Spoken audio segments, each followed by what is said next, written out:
For today's video mga mare, ayan, endgame na naman ako at naglaro na naman ng ganda-gandahan. Charis. So for today's ganap mga mare, ayan, samahan nyo muna kami ni Dada dahil pupunta nga kami doon sa aming business which is yung Josiah Pares. Aminin nyo, maganda ako. Charis. After nga nun mga mare, nandito na nga kami sa may Josiah Pares which is yung business namin at tingnan nyo naman yung bestseller namin. Napakasarap talaga nito. Grabe. Syempre mga mare, ito rin yung inihaw na manok namin mga mare, sinugba kung sa Bisaya. Ayan, bestseller din namin to mga mare sa Josiah Pares. Ayan, sobrang sarap din ito at binabalik-balikan talaga ng mga tao. Bakit nga ba binabalik-balikan yung Josiah Pares mga mare ko? Kasi bukod sa affordable, 100 pesos mga mare, only rice, only sabaw with drinks na o saan ka pa? Saan nga ba talaga aabot mga mare yung 100 pesos mo mga mare? Tara na dito sa may Josiah Pares kasi only rice, only sabaw with drinks na. Ay, hindi nakakaalam mga mare, ayan, located lang siya dito sa may Boulevard Pagadian katabi ng Tiki Bar. Kaya ano pa hinihintay nyo mga mare? Ayan, subukan na ang amin only rice, only sabaw with drinks Josiah Pares mga mare ko at promise hindi kayo magsisisi eh. At syempre mga mare, gusto ko rin pasalamatan yung mga nag-good feedback sa amin mga mare. Binabalik-balikan talaga nila mga mare dahil sobrang affordable at sobrang sulit talaga. Number 1 tip ko talaga sa inyo mga mare, kapag hindi kayo okay ng jowa nyo, ayan, ipunta nyo lang siya dito sa may Josiah Pares at kami na yung bahala sa inyo. Dahil sa sobrang sarap ng aming pares mga mare ko, alam ko mapapawi yung galit niya sa iyo.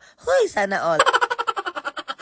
Pagkadating nga namin dito mga mare, ayan, agad na rin nga kami ditong kumain ni Dada kasi sobrang nagugutom na rin kami. As a owner mga mare ng Josiah Pares, syempre sinusigurado din namin na quality at sobrang dikalidad yung mga inahain namin sa inyo. Sobrang masarap lang sa feelings talaga na sobrang madaming taong nagugustuhan at sobrang nasasarapan dito sa aming pares. Kaya sa mga hindi pa talaga nakakatikim ng Josiah Pares, ano pa hinihintay nyo? Tara na! Sobrang swak sa panlasa nyo at sobrang swak din sa bulsa nyo mga mare kasi only 100 pesos, only rice, only sabaw na with drinks na. O diba, bukod sa mabubusog ka pa, mabubusog ka rin sa ganda ko. Hoy! Tinan nyo naman talaga at sobrang nasarapan talaga dito si Dada. Tinan nyo naman sobrang dami niya ng kain. Marami nagtatanong kung anong oras ba talaga open yung Josiah Pares mga mare ko. Ayan, 8:30 AM hanggang 1 AM mga mare. Ayan, open tayo dito. Gaan nyo lang talaga pagpunta kasi naman paggabi ay sobrang haba talaga ng pila dito. Nandito nga si mama mga mare. Ayan, nagpa-prepare na nga talaga siya dahil kinabukasan ay uuwi na talaga sila doon sa may Kamanga. Kaya mga mare, kapag bisita talaga mare, hindi talaga mawala yung balutin mo ako. Charot!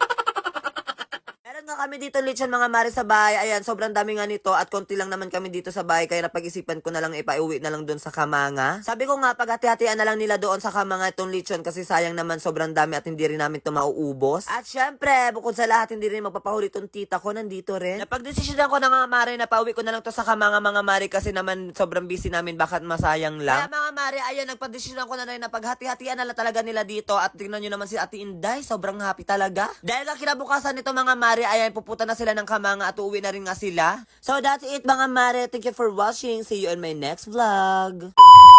Oops! Huwag nyo na muna skip itong video na to dahil sa video nga na to, tuturuan ko kayo kung paano manalo at maglaro dito sa may Apaldo. So dito sa may Apaldo guys, napakaraming yung nga palang games na pwedeng pagpilian. Pero ngayon, ipapakita ko sa inyo kung paano ako nananalo at naglalaro dito sa may Super Ace. So yun na nga guys, magbebet lamang tayo dito ng 1,000 pesos. And ngayon, ipapakita ko sa inyo kung paano ako nananalo at naglalaro dito. So pindutin lamang natin to. And then mag-i-start na siya. Tingnan natin kung mananalo tayo ngayon. Ayan, let's go. 600! Ayan, nanalo tayong 600 pesos. 1-2! Nanalo ulit tayo, guys. 600 at 1-2. O, diba? Napakadali lang talaga manalo. Ay, 100! Napakadali lang talaga manalo at maglaro dito, guys. Ayan, nanalo tayong 100 pesos. 600 ulit! O, diba? Ay, 500! O, diba? Ganun lang talaga kadaling manalo at maglaro dito sa may Apaldo, guys. Kaya kung ako sa inyo, i-click nyo na yung link na nasa comment section at mag-register na rin kayo.